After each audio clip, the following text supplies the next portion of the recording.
Crystals, what are they? No, seriously, look at all these amazing structures and forms. They're beautiful, they're powerful, and they're life. Crystals are the essence of life manifesting within the earth, the blossoms of the mineralogical portion of the earth.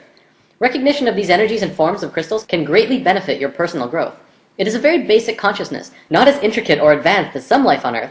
Crystals definitely don't have the thinking capacity of humans, or even the biological reproductive systems of plants, but they are life. And today I'm going to show you how this works. Crystals are defined as being a mineralogical body with a characteristic internal structure and enclosed by a symmetry of plane faces. They are, however, much more than that. We've discussed before that everything in the universe is a vibration, existing through many different frequencies at once. Our physical bodies are on this physical plane, but the sounds that we hear vibrate to a different frequency, as with smells and even thoughts. Crystals also vibrate to many frequencies at once. Health is the natural state of any form in the universe. Considering the vibrational existence of reality, health comes when the frequencies of anything are in balance and harmony with itself. When patterns of energy are disrupted, we experience a state which we know as disease, which is a body that's not at ease. The resistant, discordant energy patterning is responsible for every negative symptom we experience, everything from headache to cancer. Crystals and gemstones have a vibration that is free of resistant patterns. They are among some of the structures in the physical dimension which have the most balanced, cohesive, strong, and intentional frequencies. Their unchanging physical structure is a reflection of their innate energetic pattern of balance and strength, which are incorruptible. In the physical world, you pick up a crystal and feel it as something separate from you that you're just holding. But on higher frequencies, you're actually interacting with that stone energetically. This interaction then causes changes to your structure and psychology through your own energetic systems. It begins a process of rebalancing the energetic structure of your body, and in a sense, can help you heal. Now, consciousness is of course the determining factor of if you are going to be accepting of these new frequencies coming into your being through crystals. I'm not going to say crystals will heal you, because if you fight them and are non-receptive to these frequencies, you will continue to create the disharmony within yourself. Ultimately though, crystals can be used to retune your whole being back to a state of harmony and flow. Crystals have been used and revered since the dawning of civilization. In fact, the Christian Bible refers to crystals over 200 times. Precious stones were used in the foundation of New Jerusalem. They were also used in the breastplates of Aaron, the Hebrew high priest. Crystals have been discovered in the ruins of Babylonia and in ancient tombs of Egyptian and Chinese rulers. This wouldn't be spirit science without some sacred geometry, though. Remember the 5 platonic solids? Science understands that all atomic patterns and molecular structures were based on these 5 forms. They create the forms that the universe manifests through. Well, here's the atomic structure of a beryl crystal. It's the flower of life, the creation pattern, flowing through the structure of this crystal. Now, not all crystals are like that molecularly, but they are very geometric. There are 6 categories of crystals. Of course, there are lots and lots and lots of kinds of crystals, but no matter how many there are, they will always be in one of these categories: isometric, tetragonal, hexagonal, orthorhombic, monoclinic, and triclinic. For the most part, all of these systems are derived from the hexahedron, also known as the cube. One of the biggest things about crystals is that they can transmit frequencies. From a metaphysical perspective, we can transmit thoughts and emotions through crystals, but scientifically, does that make sense? Would you believe it if I said that pretty much all of modern computing technology was based on the living element of crystals? Consider the radio. The first radio was a crystal set. They would cut a piece of quartz crystal and touch a wire to it. The frequencies transmitted through the crystal. The quartz! That's right. The molecular arrangement, of course, is very stable and has a measurable frequency. And because of this, it can be used in basic technology. Nobel Prize winner Marcel Vogel discovered that crystals can be reprogrammed as silicon chips in a computer, and can also be programmed with the energy of consciousness. He discovered that when a person uses a computer, thoughts are transmitted into the computer by pressing on a keyboard. That information is stored in silicon chips via the medium of electricity.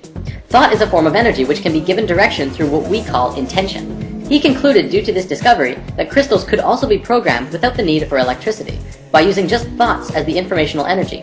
Another interesting find is that quartz is composed of silicon and oxygen, a combination known to geologists as the building block of all minerals. The living element within crystals is silicon. Science found in the 50s that silicon shows the same principles of life as carbon. Exactly 1 octave down on the periodic table from carbon is silicon. Sponges deep in the ocean made from 100% silicon were also discovered, which shows that silicon life doesn't just work in theory, but they actually exist right here on this planet. But get this, the Earth's crust itself is made out of silicon. It's 25% silicon, but silicon bonds with just about everything. So the Earth's crust is actually roughly 80% silicon compound. We're literally floating out in the middle of space on a giant crystal ball. The term Mother Earth never had so much meaning as now, as we learn that the entire planet itself is a conscious, living being. She's aware of you and everything going on her body. The energies within crystals are universal. Therefore, when you connect with a mineral and are open to receiving what it has to offer, and begin to play creatively through your higher self, you can contact and synthesize the energies from which the entire universe is comprised. This is why crystals are so powerful, and why they must only be used through the highest consciousness of the individual. Right intention during the use of crystals further serves to connect your personal energy with that of the crystal kingdom, helping you get to a place of love, of light, and the good of all. Although each and every one of us has an infinite power of the universe within the self, we as humans always like having that support from something external from us. Every crystal form has its own individual energy and its own personality. Each can be used in unique ways to assist one in understanding the nature of existence, or moving forward on our own life path destiny as we're consciously experiencing it. I feel that right now, as people are waking up, we're becoming more and more aware of our ancient knowledge and wisdom. Part of that information that is returning to us is the nature of crystals. I see crystals as being very monumental in the evolution of humankind. They could provide a lot of love, light, and insight for many who are struggling with their own inner demons in this coming time. Things are getting more and more intense, but it's also providing people with the opportunities that they need to raise their own vibrations and frequencies to a level of light and happiness. Healing has to come from within. I'm not going to say that if you just get crystals you'll be happier or smarter or heal better. However, think of it like being with a close friend who really cares about you. They will provide their energy and attention to you to help you find yourself in this time of need. Crystals are like that. They will give you support if you allow them to, and open up your heart to the frequencies that they are emitting. If we consciously recognize that our own electromagnetic fields are impacted by the energetic quality of each crystal and gemstone, we would see that they create an alchemical response within our own bodies and psychology, which would allow us to use them as the powerful tools that they are. We could use them on a daily basis to promote health, awareness, growth, and evolution within ourselves and the multidimensional lives we lead. On my cosmic travels through life, reality, and the universe, I have come across many things. One of the most amazing of these revelations, however, is knowledge about crystals. What they are, we already know. But what can you do with them? Many of you may have crystals already, but without knowing what you can do with them, they just sit on your shelf, influencing your energies from afar. Today, we're going to look at practical uses of crystals in your everyday life. The first thing we need to discuss is how to charge your crystals. Just like us, crystals need sustenance. Well, they won't die if they don't get any, but who doesn't love to be fed? One way of charging your crystals are with bigger crystals. By allowing the smaller crystals to receive energy from the points of the bigger ones, you can also just sit small crystals onto a cluster. However, there is a much easier way. Sunlight. Just as we receive energy from the sun, crystals also receive and recharge under the intensified life force rays of the sun. By letting your crystals spend an afternoon in the sun, they will be bursting with juicy energy for quite a while. Think of crystals like a rechargeable battery, and by leaving it in the sun, it recharges and stores energy to give to you. If it's running on low, the frequencies that it emits will not be as strong as if it would be at a full charge. You can also cleanse your crystals by allowing them to bathe in salt water for a while. If possible, use sea salt or pink Himalayan salt. If you live near the ocean, you can also let them bathe in the ocean itself. You can also sage your crystals, which is very beneficial for cleansing them and keeping them happy. Letting them sit in brown rice for 24 hours centers and grounds the crystals and balances their male and female energies. When you first get your crystals, whether it's through a gift or you dig it up yourself or bought in a store, it's usually important that you dedicate your crystals. This can be done by holding onto it and consciously intend that the crystal only be used for love, light, and the goodness of all. Your chakra system picks up frequencies throughout your whole body, through high frequencies and low frequencies. Most crystals will give off an energy which will resonate to at least one chakra, if not more, which makes them excellent tools for aligning your energy body. One of the easiest ways of using crystals is carrying pocket stones. Carry a crystal of your choosing in your pocket for any amount of time that feels right.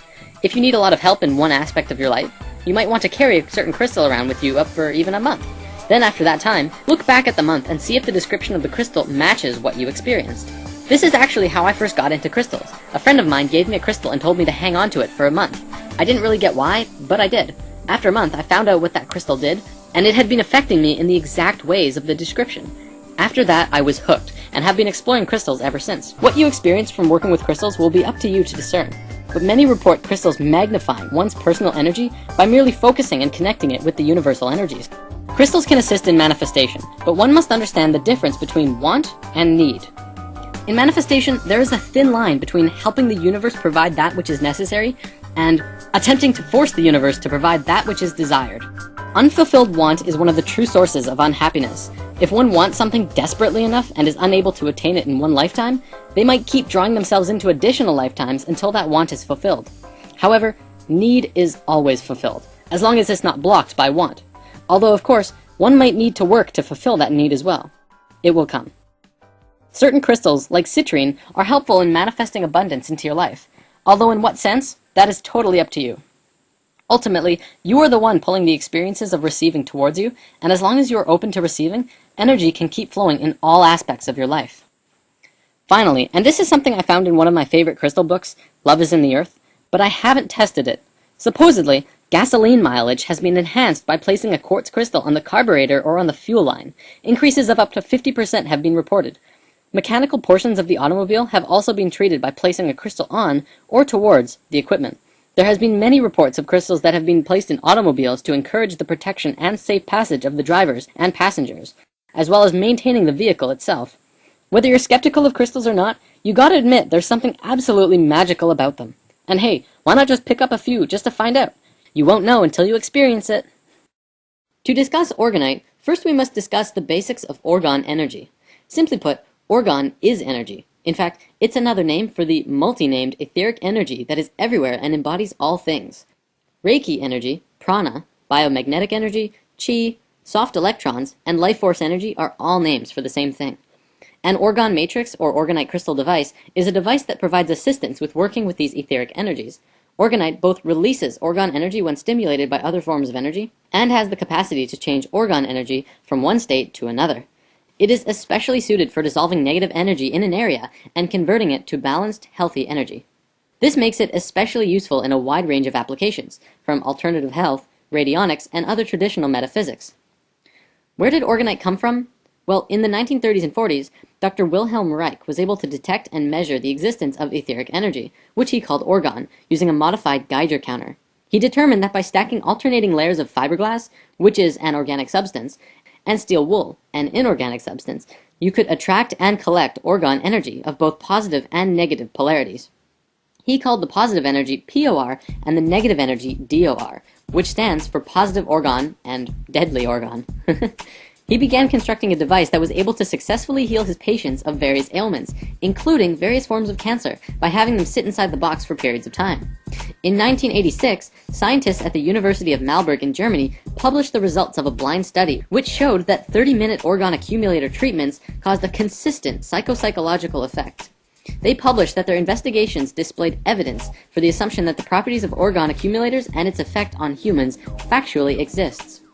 Reich's work continued into the 60s by a really open-minded Russian scientist named Dr. Nikolai Kozyrev, among others, who also scientifically proved that such unseen energies do exist all around us.